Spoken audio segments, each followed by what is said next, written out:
Guys ഞാൻ ഇന്നത്തെ give away വിന്നറിനെ select ചെയ്യാൻ പോകണം. നമ്മളതുകൊണ്ട് ഇത്ര ഫ്രോഗാണ് നമ്മൾ എടുത്തിരിക്കുന്നത്. നമ്മൾ ടോട്ടൽ 10 ഫ്രോഗാണ് നമ്മൾ ഗിവ് അവേ വിന്നറിന് കൊടുക്കുന്നത്. അപ്പോൾ അത് 6 ഫ്രോഗ് ഉണ്ട്. ഇത് നമ്മൾ ആൻക്രാഫ്റ്റിൻ്റെ ബോസ് എന്ന് പറയുന്ന ഫ്രോഗാണ്.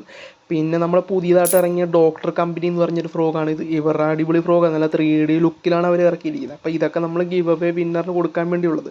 അപ്പോൾ നമ്മൾ ഇന്നൊരു ഗിവ് അവേ വിന്നറിനെ സെലക്ട് ചെയ്യുന്നുണ്ട്. നമ്മുടെ പീക്കിൻ്റെ ഫ്രോഗാണ് നിങ്ങളെ കാണിച്ചത്. പിന്നെ natural frog jumbo, natural frog Pepe. അപ്പോൾ ഇന്നത്തെ വിന്നറിന് നമ്മൾ സെലക്ട് ചെയ്യുന്നതെന്ന് പറയുന്നത് നമ്മുടെ ഈ റോഡാണ്. അപ്പോൾ സ്റ്റിക്ക് അത്യാവശ്യം നല്ല ക്വാളിറ്റിയുള്ള നല്ല കിടിലൻ റോഡാണ്. അപ്പം നമ്മൾ ഈ റോഡിനെയാണ് ഇന്ന് സെലക്ട് ചെയ്യുന്നത്. അപ്പം നമ്മുടെ റീലിൻ്റെ വിന്നർ നമ്മൾ നേരത്തെ സെലക്ട് ചെയ്തായിരുന്നു. ഓൾറെഡി നമ്മൾ ലൈവ് വീഡിയോ ഇട്ടായിരുന്നു. അപ്പോൾ അത് അറിയാതെ ഡിലീറ്റായി പോയി. പിന്നെ ഇതിൻ്റെ കൂട്ടത്തിൽ 2 ഫ്രോഗും പിന്നെ ഒരു ബ്രൈഡൽ ലൈനുമാണ് നമ്മൾ കൊടുക്കുന്നത്. പിന്നെ അതുകൊണ്ട് നമ്മളെ റീൽ ഇത് മെയിനായിട്ടുള്ള സാധനം. അപ്പോൾ ഇതായത് ഫസ്റ്റ് വിന്നർ നമ്മൾ സെലക്ട് ചെയ്തത്. പിന്നെ നിങ്ങൾക്ക് ഇതിൻ്റെ ഫുൾ വീഡിയോ നമ്മുടെ യൂട്യൂബ് ചാനലുണ്ട്. മേളിൽ തന്നെ ഒരു ടൈറ്റിൽ പിടിച്ച് നോക്കി കഴിഞ്ഞാൽ ഞങ്ങൾ ഫുൾ വീഡിയോട്ട് പോകും. ഇൻസ്റ്റാഗ്രാമിൽ കാണുന്നവരാണെങ്കിൽ ഫുൾ വീഡിയോ കാണുക. പിന്നെ നിങ്ങൾക്ക് ചൂണ്ട വല്ലതും എടുക്കണമെങ്കിൽ ഞാൻ മേളിൽ ഒരു ചൂണ്ട കൊടുത്തിട്ടുണ്ട്, അഫ്ലിക് പ്രോഗ്രാം എന്ന് പറഞ്ഞാൽ അതിൽ ക്ലിക്ക്